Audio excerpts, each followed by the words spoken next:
In 1974, bassist vocalist Lee Jackson and drummer Brian Davison, collectively two-thirds of The Nice, reformed the band with Swiss keyboardist Patrick Moraz in lieu of Keith Emerson. And from their 1974 release as Refugee, the opening track, Papillon.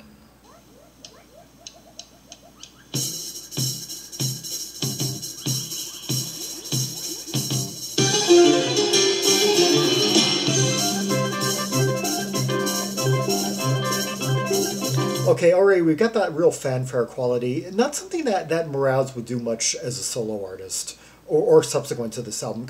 Giving kind of that exception, well, like nice, really early ELP type vibe.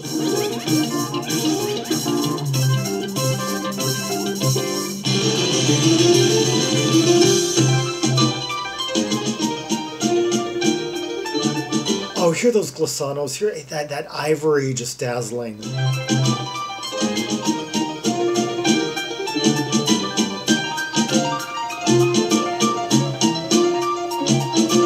Oh, and I just love the just the ivory, just glowing, tinkling, sparkling. Yes, sparkling's the right word. Over that really closed cadence, rhythmic figure.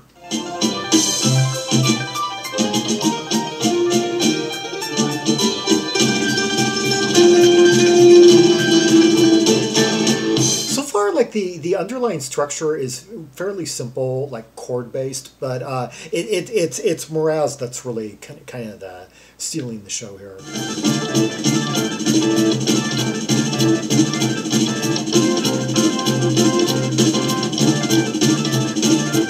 Okay, now it sounds like he's playing two different instruments. I'm hearing kind of like an organ bass. What sounds like underneath that kind of churchy organ.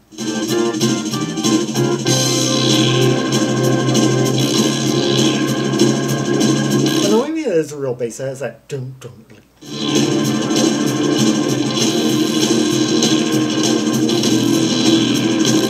And there's some synthesizer as well. Although Brian Davison's no slouch here. Those like rolls he's putting in there.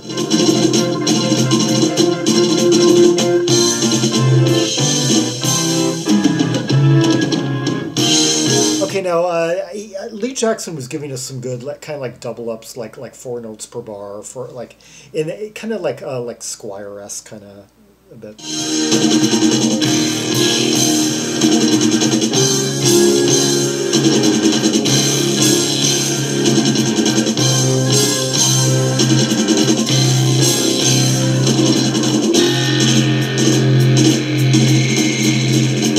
Yeah, those rolls are really tight. Yeah, by Brian Davison, underrated drummer here.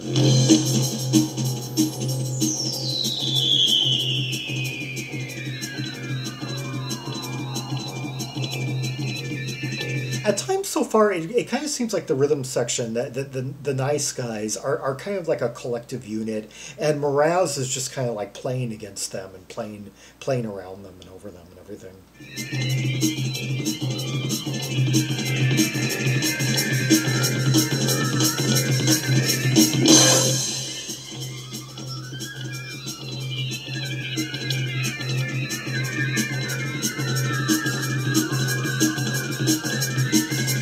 Hear that little wheezy, kind of high, kind of faint tone that's kind of like spiraling up and down over this, like kind of like deep monochordal figure that we're in.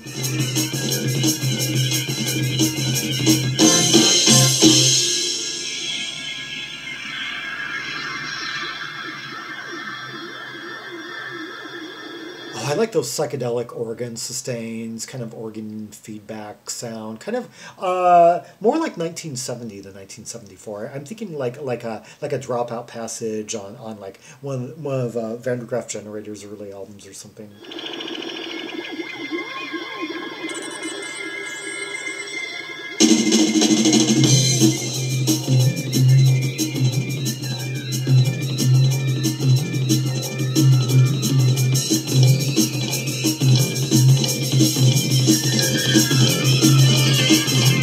F.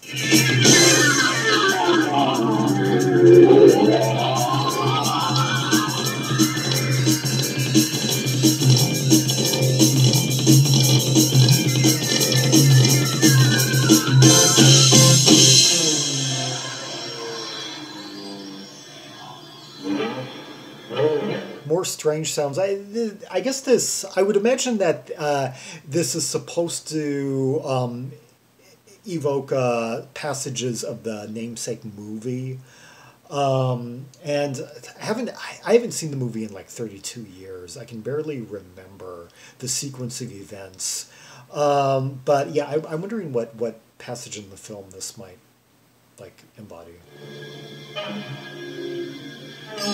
I imagine one of the really dark scenes where they're, you know, imprisoned.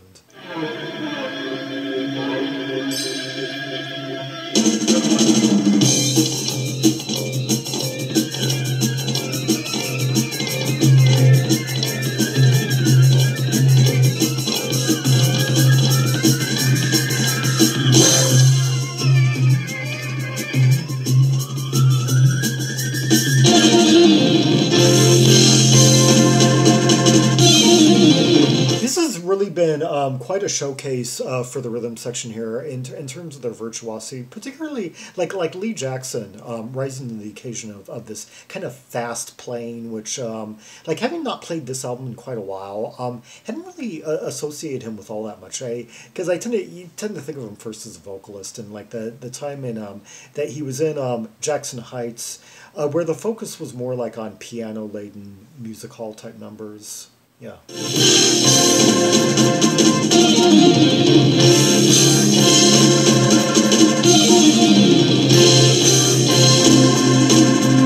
Love these epic, grandiose, like kind of crash landings on the organ.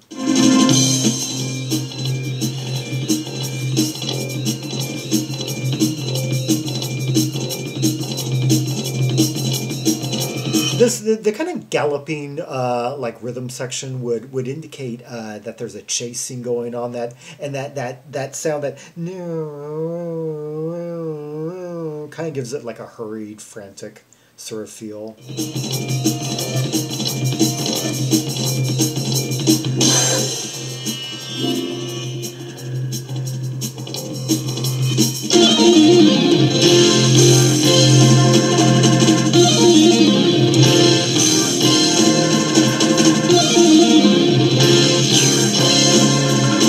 I love that. I love how they take the same figure and they modulate it to a deeper chord each time.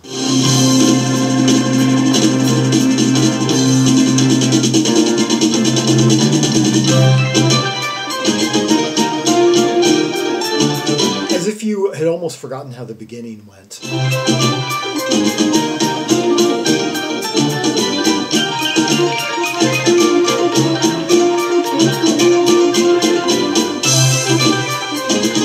How these tracks will have like a beginning, and then it'll go into something entirely different through like a sequence of movements through several minutes, and by the time like 5-6 minutes later, when it recapitulates the beginning, it's like you almost didn't even remember how it started and how you got to the places you had been, and suddenly it's.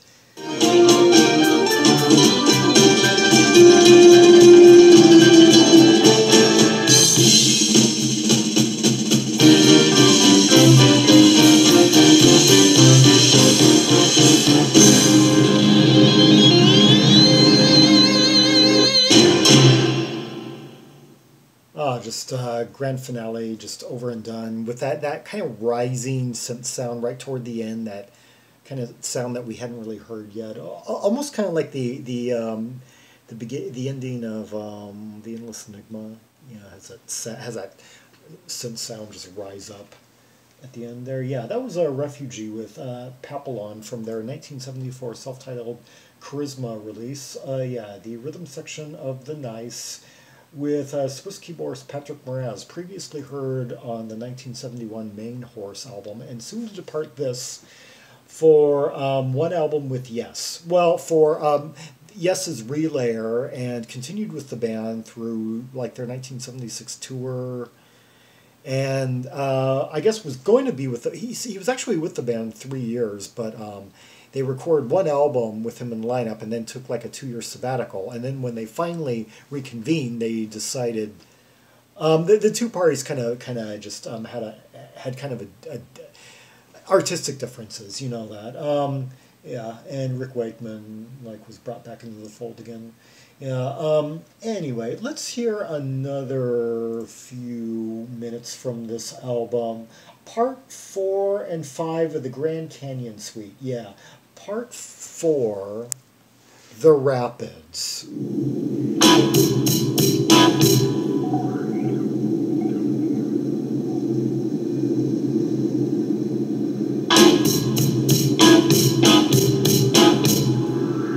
Spooky. Okay, I wonder what part of the Grand... Well, I wonder what kind of experience this is supposed to convey within the Grand Canyon.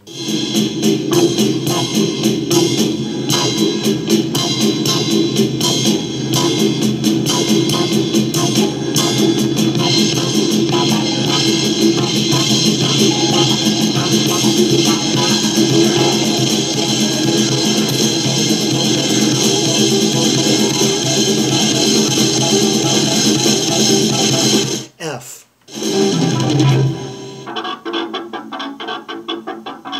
Okay, I know. I'm noticing kind of like a reoccurring pattern on this album where they'll plunge down to like some key like F. That's the second time I've caught this. They do this kind of like monochordal movement in there where there's just kind of like lots of notes playing in that like suspended kind of like locked key.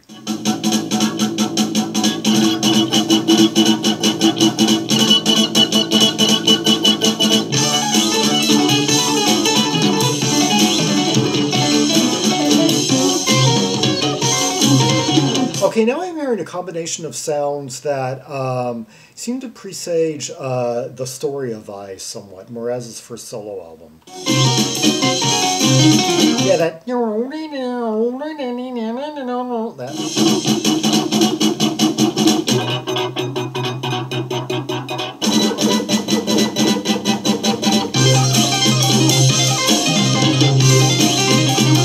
Oh, it was 7/8.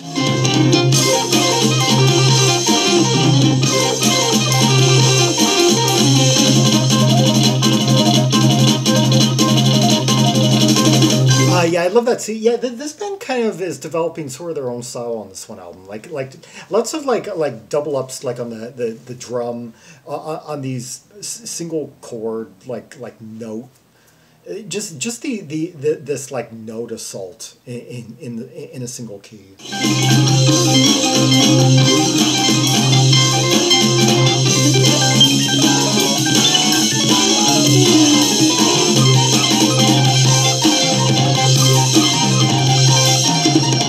Oh, hear that sustained kind of steamy sound that's going in the background?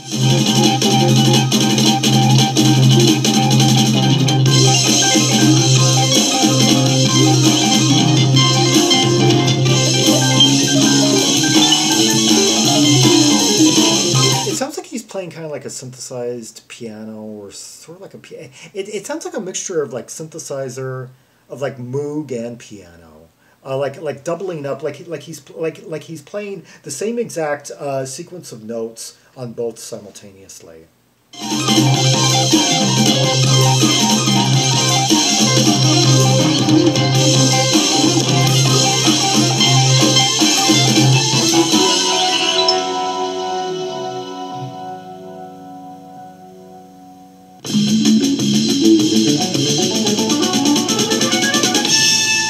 And this is part 5 of the Grand Canyon Suite, The Mighty Colorado.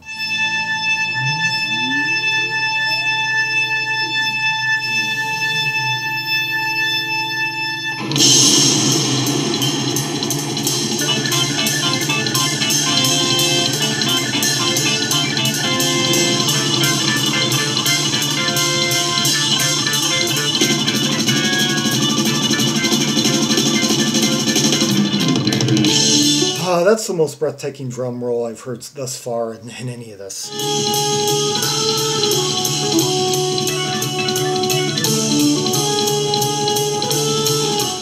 E flat.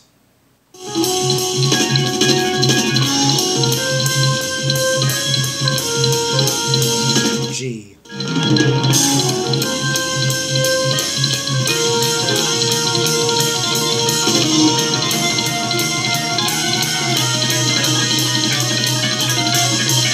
Basically just taking the same pattern and modulating it through different key centers. The same figure.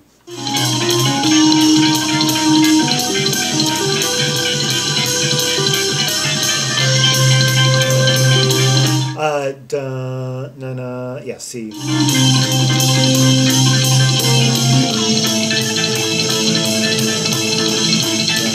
A.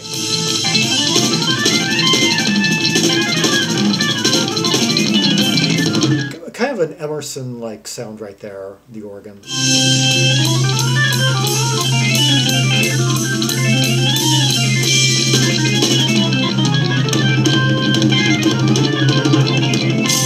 Oh, that was another great roll right there.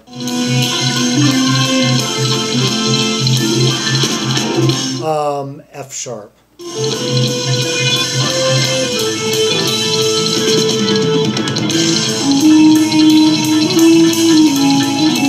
A.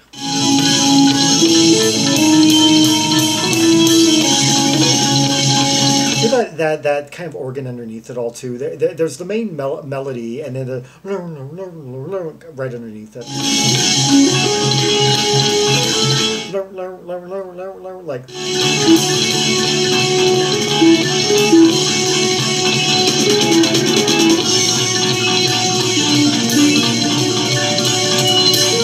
Okay, this is basically like right here, like a two-man show between Moraz and Davison. Although Jackson, more felt than heard, he's filling out the sonic space. It kind of reverberates, gives it a thickness.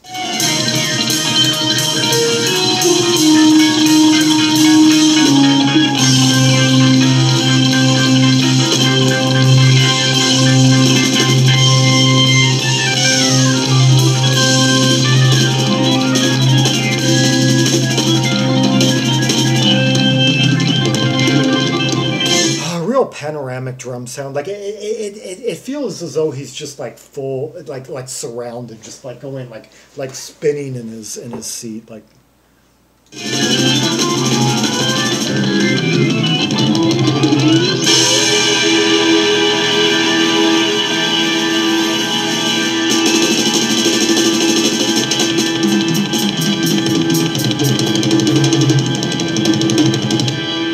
Yeah, panoramic tom roll.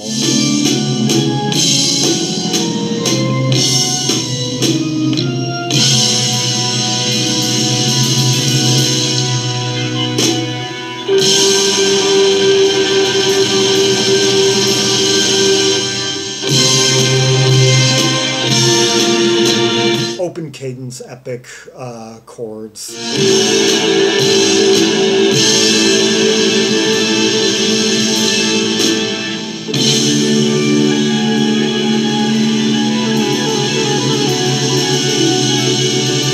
Now we're getting like these open cadence concluding, like a redo, like of the prior of what we had heard earlier in the track. It's like, because I vaguely heard that no, no, no, no, much slower without the filigree. Oh, interesting, being mirrored by Lee Jackson now on his bass.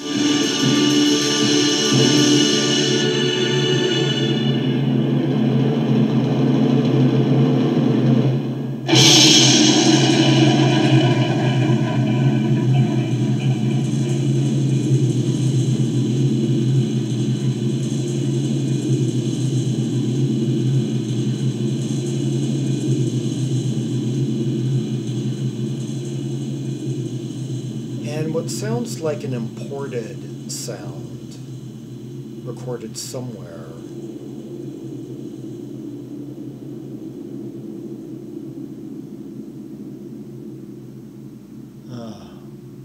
Just echoing into the distance, yeah. The Mighty Colorado.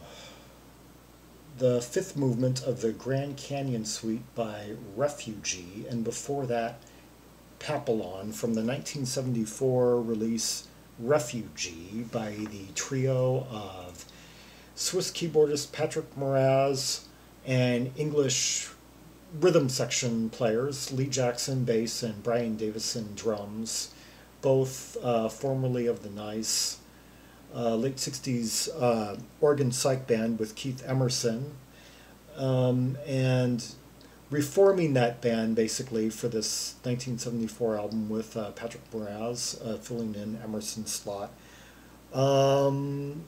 Perhaps for intended as a longer term project, but then Rick Wakeman departed Yes, and Moraz got the call, and that was that.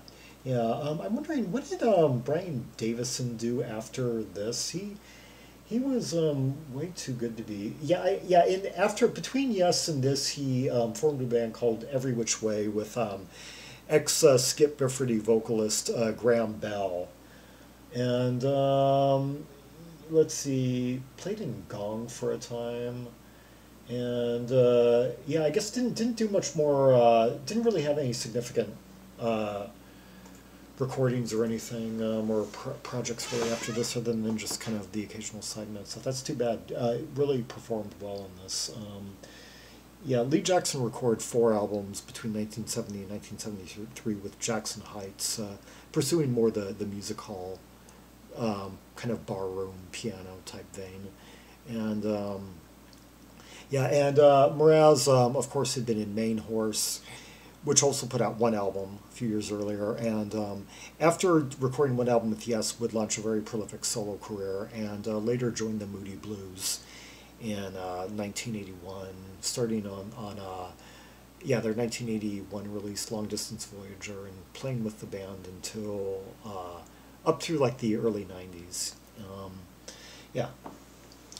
For more Rubies and Sapphires from the Refugee album and many other great albums in the R part of the alphabet, if in the English musical directory, see the directory of albums by English R artists linked in the description below.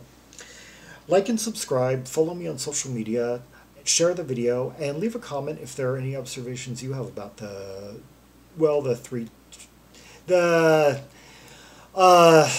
one track in the 2-parters that we just heard. Yes, the layers, the interplay, the nuances, the filigree, the counterpoint, the dynamics, the rush, the epicism, the excitement, the impact it had on you, the imagery it invoked in your mind, and who had the best moment, what was the best break in it all. And until next time, this is Zaragon, the world's most ear-traveled trimaximalist, signing off.